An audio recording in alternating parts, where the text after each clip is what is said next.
Hutan ini rumah bagi berbagai satwa liar, di mana harimau, gajah, badak, dan orang hutan tinggal bersama di dalamnya. Dan hutan juga rumah bagi berbagai tumbuhan penghasil oksigen. Namun yang terjadi saat ini, banyak hutan berubah. Inilah keserakahan manusia yang mengancam setiap waktu, yang akan memberi dampak serius bagi masa yang akan datang. Kita dulu kok enak kali nebangnya kan, gitu besar-besar kita tebang. Sekarang kita besarkan yang kecil gini kok. Inilah sulitnya gitu loh kan. Ya kalau kita bilang nyesal ya, apalagi sesali kan, udah kejadian kan gitu. Ya udahlah. Sungai itu, alur itu kita korek pun nggak ada airnya. Nah, jadi selama ada berapa tahun kita jadikan itu nggak hujan pun setengah bulan. Sekarang ini alur itu masih ada air. Ini Pak Barona, ya saya bilang. Nah, kalau nggak keluar Pak dari apa nih, ini udah habis ini, Bapak kami cincang di sini. Ya, untuk melakukan restorasi itu kita harus mendapat dukungan masyarakat gitu.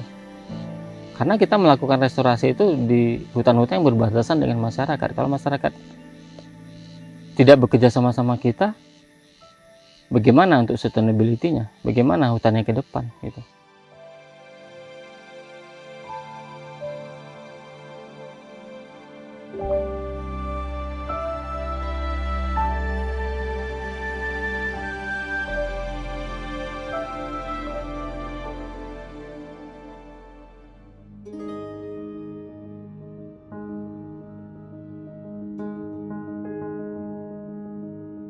Bibit-bibit pohon ini akan menjadi harapan kita di masa mendatang. Dia akan menopang alam dengan segala kebaikannya. Hutan mengembuskan nafas untuk kita menghirupnya. Namun perannya bagi kehidupan semakin rentan. Perburuan satwa, perambahan, juga keserakahan akan perluasan kebun sawit menjadi ancaman serius.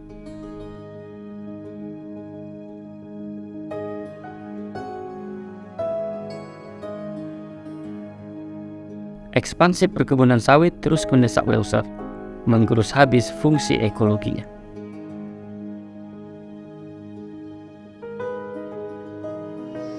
Ada 4 site yang saat ini sudah dan sedang dikerjakan oleh YWSL OIC.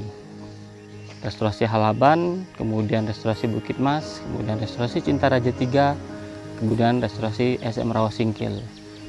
3 set ini berada di Taman Nasional Gunung Leuser, sedangkan 1 set lagi berada di kawasan BKSDA Aceh.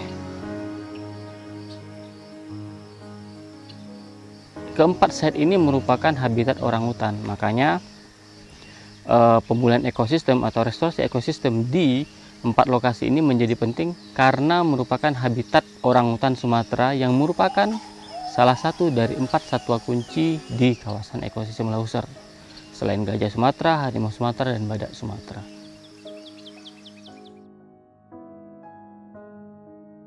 Masing-masing lokasi itu mempunyai tantangan dan bagaimana cara melakukan restorasi. Di restorasi Halaban itu merupakan awal kami melakukan restorasi. Jadi belum tahu teknik, belum tahu bagaimana cara menumbuhkan pohon yang bagus. Kita nanam tanaman yang nggak tumbuh, kita produksi bibit-bibit yang juga nggak tumbuh gitu. 1 tahun di Halaban tuh kita berproses, teman-teman mengetahui bagaimana sih cara melakukan penanaman yang baik, bagaimana sih cara melakukan produksi bibit yang baik gitu. Sampai akhirnya di Halaban tuh kita jumpa bagaimana teknik yang bagus. Jadi kami membedakan mana yang jenis fast growing, mana yang jenis slow growing spesies. Fast growing itu seperti jenis-jenis tanaman yang tahan terhadap cahaya matahari, kemudian bisa tumbuh dengan cepat, bisa berbuah dengan cepat. Kemudian slow growing itu setelah tanaman fast growing tumbuh, kami akan tanam dengan tanaman-tanaman klimaks seperti jenis meranti, jenis banitan atau polyalthia, kemudian jenis Kompasia malakensis atau kompas, dan jenis-jenis yang menjadi pakan orangutan lainnya. Di Bukit Mas tantangannya berbeda lagi. 1 tahun pertama itu kami menghadapi perambah. 1 tahun pertama itu kami menghadapi perambah, kemudian pondok kami pernah dibakar di 2015, setelah Lebaran 2015 itu pondok kami dibakar. Kami juga diintervensi secara langsung maupun tidak langsung gitu kan. Tapi itu nggak menjadi tantangan, itu menjadi bagaimana bagaimana masyarakat supaya percaya tentang apa yang kami lakukan.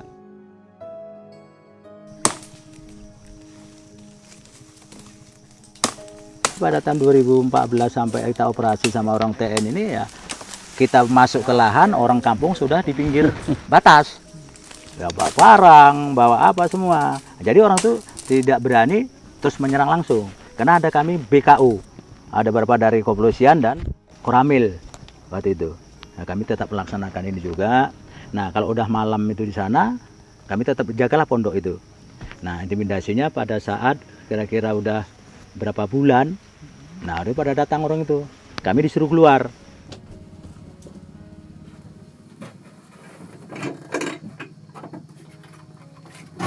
Ini Pak Baron ya, saya bilang. Nah, kalau nggak keluar Pak dari apa nih, ini udah habis ini, Bapak kami cincang di sini. Ditaruh. Iya, di leher ini. Pangkal batas 265 ya. 265. Nah, TN 265. Sepanjang ini adalah kawasan. Ya, lurusnya ke sana ya. Ke kanan dan ke kiri sana. Wilayah 6 Besitang ya. Bidang 3 Stabat. Nih. Saya ditangkap sama Koramil itu udah 5 kali ya.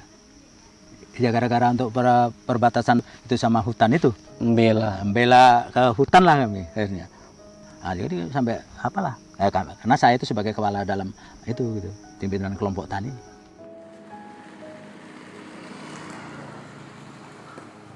Kita undanglah pemuda-pemuda itu. Jadi di dalamnya itu kita ajak, ayo nanti orang OIS inilah yang mau bicara tentang itu. Untuk sosialisasinya, ini lho Pak tentang hutan, untuk revitalisasi hutan yang sawit ini kita tanami kayu, nanti contohnya sama yang hutan primer yang di sana. Nah, inilah orang OIC. Nah, maka masyarakat itu, kalau gitu yuk kita sama-sama supaya kita lindungi. Jadi tanaman putri hijau itu kita ganti kayu ini ya sesuai dengan yang ditentukan ini, termasuk sama orang TN juga. Nah itulah ya, yang jadinya kami dibentuk, dipilih oleh masyarakat itu. Jadi ketua Ketapel saya tahun 2007 ke 2008. Jadi 2008 itu kita sudah siap mulai penanaman di bulan November.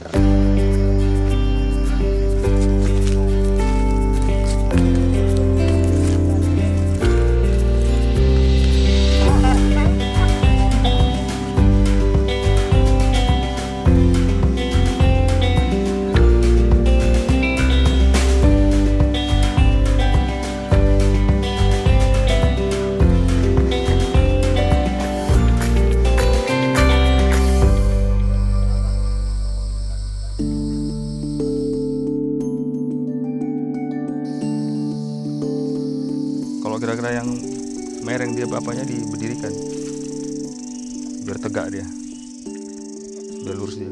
Yang udah mati cabut aja yang mati, nah, nanti biar diganti dengan yang baru. Sip. Dulu saya kerjanya masih lajang, malah ngerambah hutan. Daerah Pekanbaru, daerah Siak. Nah itu sekarang ini malah nanami kayu gitu aja. Berpikiran dulu kok enak kali kita nebangi kayu sampai besar-besar gitu kan. Sekarang membesarkan kayu dari kecil gini kok payah kali kan gitu. Itulah aja ambil himahnya. Kalau kita bilang nyesal ya, apalagi disesali kan, udah kejadian kan gitu. Ya udahlah.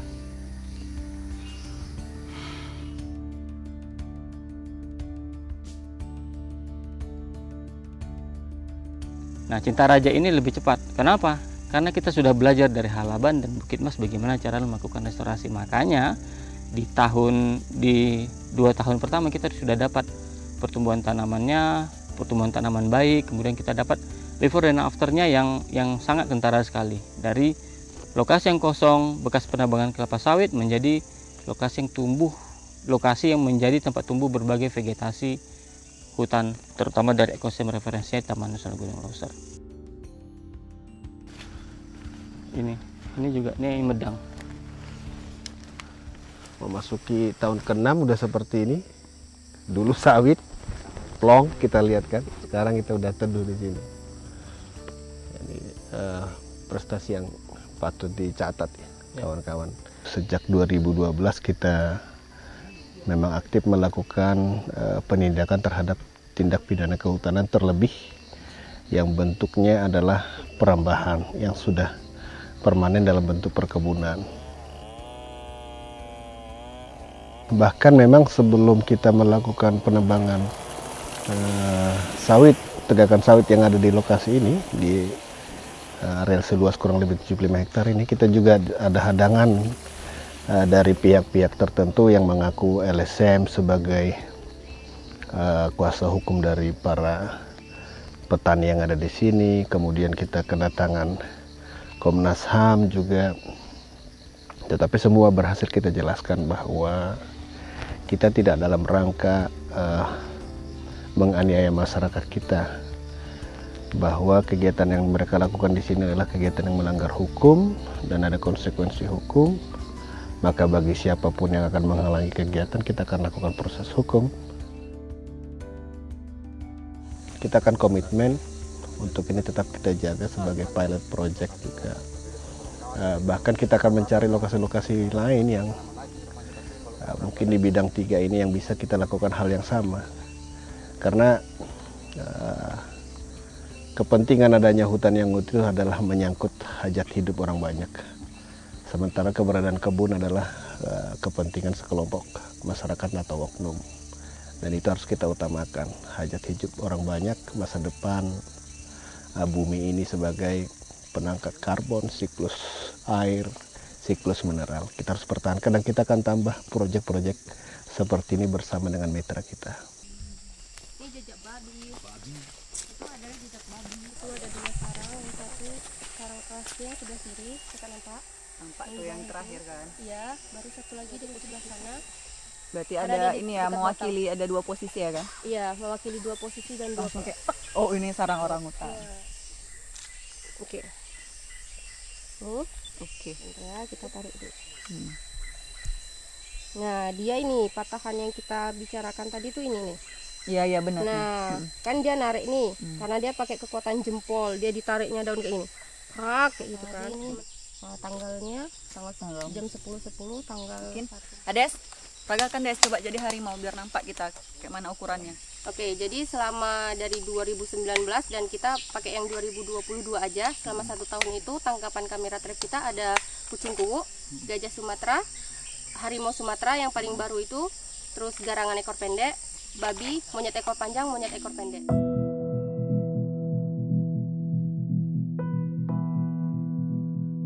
Jadi dari data yang kita miliki, dari zona rehabilitasi yang kita punya, itu ada 55.000 lebih zona rehabilitasi.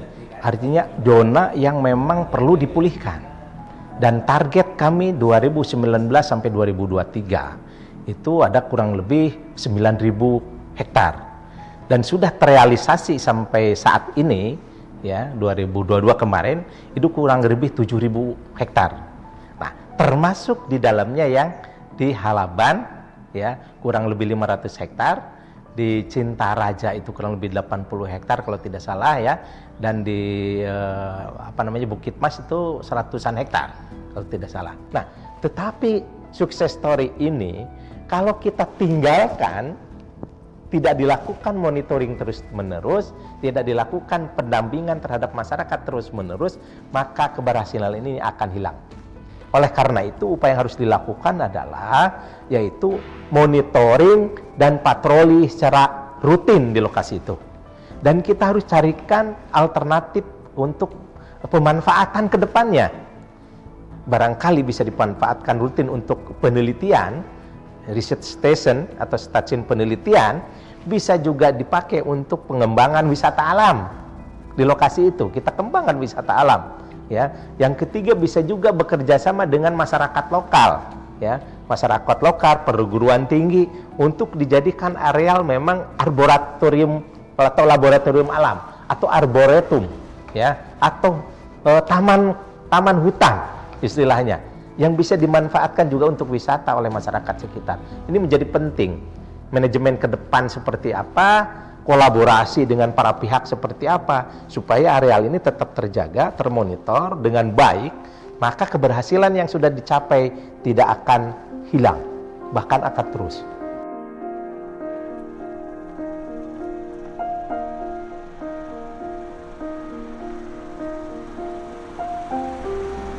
YWSL OIC juga sebagai mitra dari BKSD Aceh juga melakukan pemulihan ekosistem di ekosistem yang berbeda dengan 3 lokasi di Taman Nasional Gunung Loser tadi.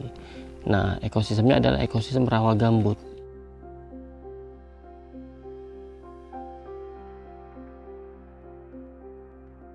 Keanekaragaman hayati paling tinggi itu ya berada di hutan rawa gambut. Makanya karena untuk bisa memulihkan ekosistem rawa gambut di Desa Merawa Singkil itu merupakan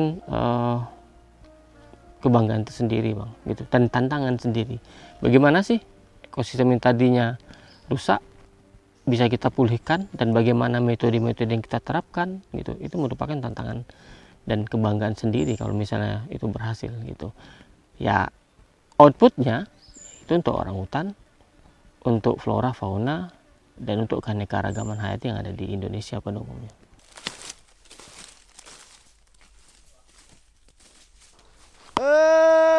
Mawe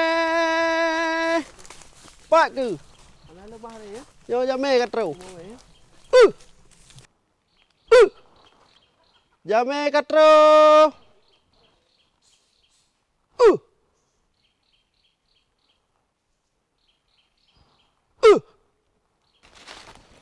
ada belah-belahnya nah Ril belahnya mana mat teliti le nyong Ril nah dia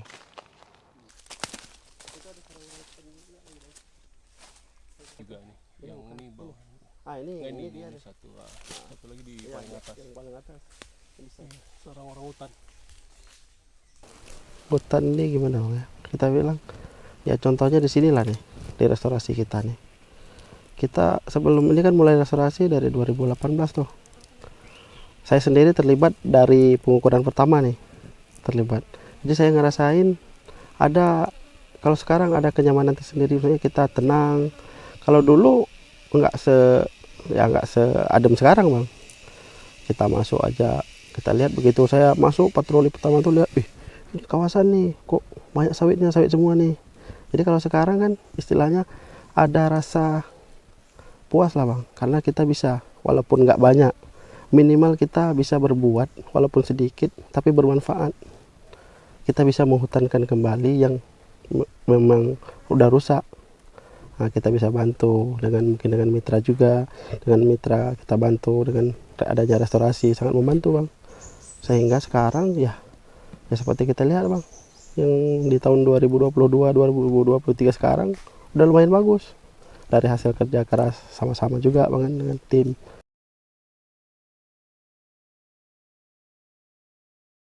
Awal kita melakukan, kita hanya menanam, gagal ganti, produksi ini gagal ganti. Lambat laun kita jadi sadar bahwa bukan hanya ekosistem, bukan hanya penanaman yang diperlukan di sini, perlu hidrologinya gitu loh, perlu dibetulkan dulu hidrologi. Makanya di 2018 bersamaan dengan pemulihan fungsi habitat, kami juga memulihkan fungsi hidrologi. Dengan cara apa? Ya dengan cara melakukan penyekatan kanal atau blocking kanal.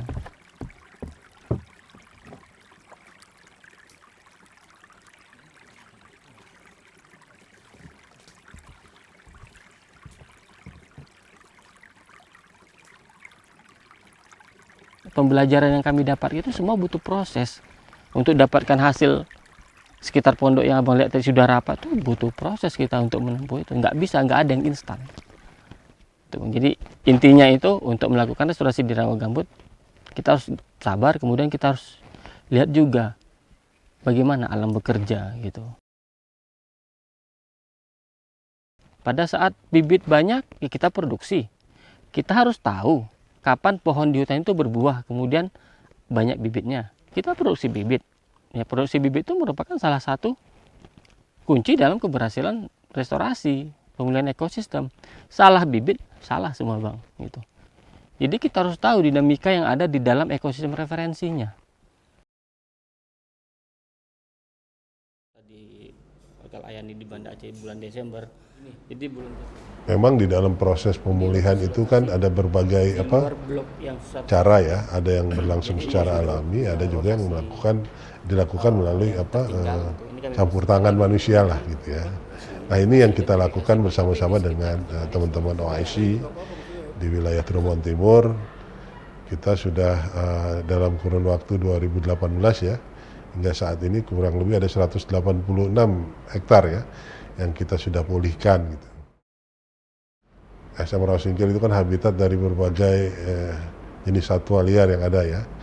Kita ketahui di situ terutama orang utan memiliki kepadatan yang sangat tinggi dibanding kawasan-kawasan orang utan gambut yang ada di Indonesia ya. Jadi kita tuh paling tinggi kepadatannya. Nah oleh karenanya dengan proses pemulihan yang dilakukan ini dapat mengembalikan lah gitu ya kondisi ekosistem di SM Rawasin Gambut, meskipun masih panjang ya wilayah yang nantinya kita pulihkan kembali. Namun memang tidak secara keseluruhan, tadi saya sampaikan tidak semuanya kita lakukan proses pemulihannya dengan campur tangan manusia, karena ada beberapa juga yang dilakukan dengan proses alami.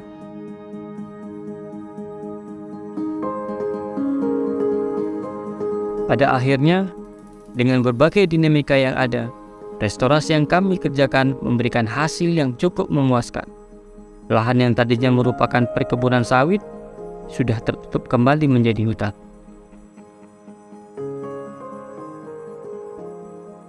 Kondisi ekosistem di sekitarnya perlahan pulih. Satwa-satwa kunci seperti gajah, harimau, dan orang hutan sudah masuk kembali ke dalam kawasan restorasi.